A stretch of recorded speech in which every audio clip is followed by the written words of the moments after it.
Hey guys, JackYoung3 here, and today I'm going to be bringing you guys a video on the new set, Galactic Overlord, that has come out recently. So before I start, I'm just going to say that the reason why I haven't posted a video in about a week is because I am sick, and I just really I've been really sick lately. I've gotten a bit better now, but it's still, kind of iffy, so please excuse my voice if it's a bit, bland, but I wanted to post a video for you guys and review this new set that's coming out. So I'll get started. The first card I'm going to be talking about is Card D. So everyone knows this card is pretty nuts. It's basically just a +1, but it is definitely more complex than Pot of Greed. A lot of people are saying it's just a Pot of Greed, of course, but it's really not. There's a lot of times where you can't actually play this card. I play it in Inzektor's, and there's a lot of times where I have it in my hand, and I'm gonna have to use Dragonfly to clear their board instead of actually playing Card D and then just go for the +1 and trying to defend myself, because I'm either on A, too low life points, B, they have too many monsters on the field, I can't do anything, or C, I can go for game or something. So there's a lot of factors that come into play when playing Card D. It's definitely not a card you can just always play just I drew Card D, summon, activate effect, +1, like Pot of Greed. Whenever you play Pot of Greed, you could just play it. Whenever you drew Pot of Greed, you could just play it. With Card D, it's definitely not like that. So yeah, another thing about Card D is it's kind of situational, like I've been saying, because your opponent in this format, in this meta, or whatever you want to call it, field presence is massive. Field presence is huge. Maybe not against Inzektor's, but because they can just wipe the field completely. But the only removal card that people really play is Dark Hole, generic removal. So unless they have Dark Hole and you put up a board of monsters, they can't really do much. So Rabbit will get out Lagia, or just Lagia and Dolka, and you're just oh fuck, I can't do anything. Or just Dolka and another card a Sabersaurus, a 19-beater. And you're just oh, well, that sucks. Or Chaos Dragons will get out Red Eyes, Darkness Metal, and Light Pulsar. And that's just massive field presence. You couldn't at that point just play Card D and then just pass, because they would definitely OTK you. They would kill you, unless you had Gauze in your hand. But it still wouldn't be the best option to do that. So field presence is massive, and every deck just creates field presence. Like I've said, Chaos Dragons just puts that Light Pulsar Red Eyes thing on the board, or they'll just OTK you. Rabbit just puts Lagia and Dolka on there, and windups will get a bunch of XYZs and all that stuff. Heroes can just put a shiny on the board and fuck you over. Dark Worlds can get Graphers and just beat the shit out of you. What deck haven't I talking about? Heretics, the new deck, they can just put so many dragons on board, it's not even funny. With Inzektor's, you get the OTK and you just special summon 25 Inzektor's, in one turn. With Heretics, basically the same thing. You just normal monster, exceed, normal monster, exceed. It's ridiculous. So field presence is massive. Card D is pretty kind of not really situational, but it's not as autopilot as everyone thinks. It's not just summon, tribute, +1. So I'm gonna rate Card D a 9 to 9.5 out of 10, because while I've said all these things about it, why it's not so amazing, it's still actually really good. One of the best cards that has come out in a while, I think. Just generic cards. I'm not going to count Inzektor's as a card because it's the archetype. So Card D is probably one of the best cards that's come out in a while. Pot of Duality is obviously still good. That card's good. And I don't think people should cut Pot of Duality for Card D in Inzektor's. Or if you're not playing Pot of Duality, I would suggest playing it. And yeah, so that's my review on that card. And I'll get on to the next card, which is another secret from the set, Photon Strike Bouncer. I'd say it's arguably the second best secret in the set, after Card D, of course. So Photon Strike Bouncer, what it is you might not know, but it's 2700 rank 6 exceed. So yeah, that's good stats. I think it's got 2000 defense, so that's it's really good. It's a big guy, and basically his effect is once per turn, you can detach. No, when an opponent's monster activates on their side of the field, you can detach an XYZ material from this card to negate that effect and deal your opponent 1,000 damage. So, obviously you can see this is good against stopping Inzektor's. Inzektor's is obviously one of the more popular decks this format, and it's really, really good, as you guys know. So, anything that can stop that in its tracks is amazing, like Effect Veiler. This card's basically a 27 basic Effect Veiler.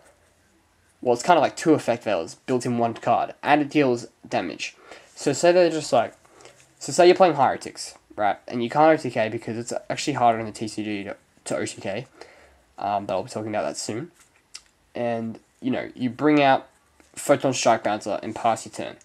And they just, you know, there's something like Dragonfly. And they're just like activate effect. And you're like, okay, I'll negate it with Photon Strike Bouncer. So they take 1,000 damage. Then they pass their turn.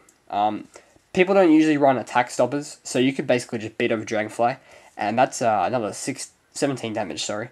So that's 27 damage. That's pretty boss. That damage is important. So, you know, getting in 27 damage at any point is really good. Then next turn, they'll just be like, I can't really do anything to this guy, so I'm going to summon Centipede, activate his effect, and you're just like, okay, negate Photon Strike Bouncer, you take another 1,000. That's 37 damage. Then next turn, you just attack over Centipede, that's 48 damage. 48 damage from one card, and you've wasted practically 2 of your opponent's turns. Because the normal summon in Inzektor's is so crucial, unless you have that card, or Call of the Haunted, but the normal summon is so crucial. And if you basically just shut that off with Photon Strike Bouncer, it's amazing. And if they play this card, you can just Solemn Warning or something, but Photon Strike Bouncer is really good. Best rank 6 Exceed by far. You know, besides Atum, but that's kind of an archetype rank, like, Exceed, so I'm not going to really say, like, compare those. But, yeah, Photon Strike Bouncer is a great card. I give it an 8 out of 10. It's kind of hard to make in most decks. But yeah, it's really good. Okay, so the next card I'm going to talk about is one I just mentioned, actually. Heretic King of Dragon Atum. I don't know what its full name is, but it's Heretic something Atum. This card's a super rare. Basically, my thoughts on this card is it's extremely good in the archetype, and I think it's going to be the new Hornet of the Galactic Overlord set. So in this kind of sense, I mean a $30 card, $30 super, sorry. So I think it's going to be pretty short print. Well, not that short print. Like, Hornet was actually pretty easy to pull in Order of Chaos. I think this card's going to be around the same kind of area as Hornet, basically. So it's going to be like $30 super. Reasonably, you know, hard to pull, but still you can pull it every now and then. And it's very good for its archetype. Extremely good. So, how good is it? It's pretty amazing. What it does is, if you don't know its effect, it's a rank 6 Exceed with 2,400 attack, so kind of beefy. And it takes 2 level 6 monsters. 2 level 6 dragon monsters, so it's not really that generic. Then you can, once per turn, you can detach one material from this card to special summon a dragon type monster from your deck, but its attack comes 0/0. So, well, if it gets a 0/0 card, how's that any good? Basically, there's a card called Red Eyes Dark Metal Dragon. I'm sure you all know of it, but the basic combo is to get out the 2 normal monsters. This is in Heretics, by the way. And then you overlay for Atum. Then Atum activates its effect to get out Red Eyes Dark Metal. Then Red Eyes from your deck. Red Eyes Dark Metal gets out something from the graveyard with his effect. And then you basically pull off some fucking bullshit overlay for Gaia Dragon. You know, that card, Gaia Dragon Thunder Charger. On your Atums that can't attack. And, oh yeah, also, by the way, when you activate Atum's effect, that turn he can't attack. So, yeah. Really good for the archetype. If this card wasn't there, I don't think it'd be very good. Heretics. I think they are a good archetype. Not as good as they are in the OCG, of course, because we don't have Gustav Max, but still good. And I think they still will see a lot of play. And Atum is definitely one of their best cards. I would give it a rating like, well, I'd probably give it an 8 out of 10. 8.5, because it's not amazingly broken. It's just really good. Like, you know, it needs to be there. It needs to be there. Okay, so the last card I'm going to review for this video is Gaia Dragon Thunder Charger, which I just mentioned again. So what this card is basically is it's like a chaos. Not really. Well, it's like a Utopia Ray. So it's a rank 7 Exceed with 2,600 attack.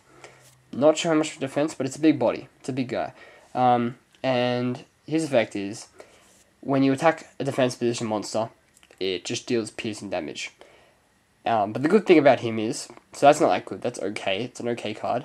But it takes 2 level 7 monsters, or you can overlay it on top of a rank 6 or rank 7, I think. Or maybe it was rank 5 and rank 6. But you can definitely overlay it on top of a rank 6. And then, of course, those materials get attached to that card. So this is the first Succeed that actually doesn't have anything to do with detaching. So that's a bit strange. Like most Succeeds, you'll see detach one, whatever, detach two to do something. And this card just doesn't detach anything. So there's really no need to have Exceed materials on this card. But the good thing is in OTK versions of Heretics, or if you just want to put damage on the board, you get out Atom, and then you activate his effect, so he can't attack. You get out Red Eyes, you bring out another card, and then you basically, when you end your turn with maybe, say 2 Atoms or 3 Atoms or whatever, you just basically get out your extra deck, and then put Gaia Dragon on top of all the Atoms, so they can attack. So he's a 26 beat stick attack. So it's like, he kind of evolves, like Atom kind of evolves into Gaia Dragon after you've used his effect. And that's pretty cool. Like, I've had I played a game with Heretics where I used Atom's effect, and then I got out 2 level 6s, and then this guy had Tragodia in defense. Basically, I just put out 5 monsters on the board, and he had like 5 cards in hand. I couldn't get past his monster, and he just kept passing. Like I couldn't get past it. It was really annoying. And then I came up with this idea where I was like, I brought out a tomb, bring out a rank 6, which was full force strike. No, full force focus. Number 25 force focus. That's it. It's the camera Exceed. You can search it up. I'll probably review it in the next video. But it negated Trigodi's effect, put it at 0, and then I attacked with Gaia Dragon for piercing for game. So that was pretty cool to me. Gaia Dragon's a really cool card. I'd give it a 7 out of 10, just because it doesn't have that great of effect, but you basically just put it over Atom, and it's a cool card. Like, it's a cool idea. I really like the card, and it's not amazingly broken, but, it's just, it's a Dragon Thunder Charger dude thing. It's awesome. So, thanks for watching, guys. That's all I have time for at the moment. Please thumbs up the video if you'd like to see my post-Galactic Overlord in his extra deck profile, which is right there. And I can show it to you guys if I get some thumbs up in this video, possibly. Because then I know you guys want to see it, instead of just posting up a random thing. But yeah, that's basically all I have to say. Please subscribe, and peace out till next time, guys.